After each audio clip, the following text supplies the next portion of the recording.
Dahil magluluto tayo ng palitaw, magluluto muna tayo guys ng sesame seeds. Ganito guys, kailangan muna natin lutuin ng sesame seeds. Ito guys ang kulay ng hilaw na sesame kumpara sa lutong sesame. Ayan guys, oh.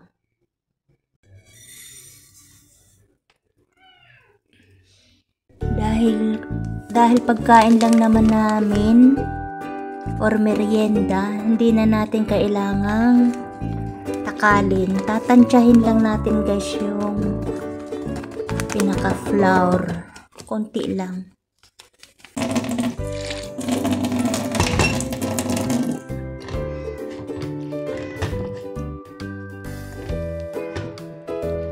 Ito guys, o ganito ang texture niya.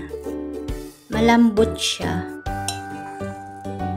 Wag yung parang sa bilo-bilo nga talaga. Tapos papakulo tayo ng tubig.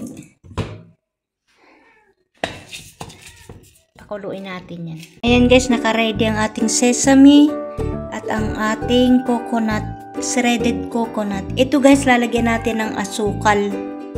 Mimix natin yung asukal dyan para magkaroon guys ng lasa ang ating palitaw.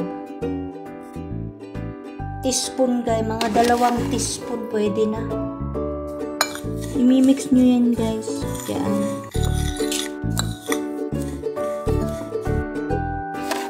Kasi sasawsaw nyo yung ano dito palitaw. Kapit ng kumulo ang ating tubig. Walang something yan guys, ha, tubig lang yan, pure. Pakukuluin lang natin. Guys, kita nyo yan guys, di ba kumukulo na? Magbibilog naman tayo. Masipag natin. Tapos, dadalhin natin siya sa kulong tubig. Teka. Ito ang mahirap sa ano yung iba ay lalagay mo siya ng yung ano, kasi dumidikit sa kamay guys, mahirap siyang padikitin ay pabilugin. Although palitaw, dapat lilitaw talaga siya. Oh, ang pangit ng ano ko, hindi ko ma-perfectong yung ganyan dapat eh.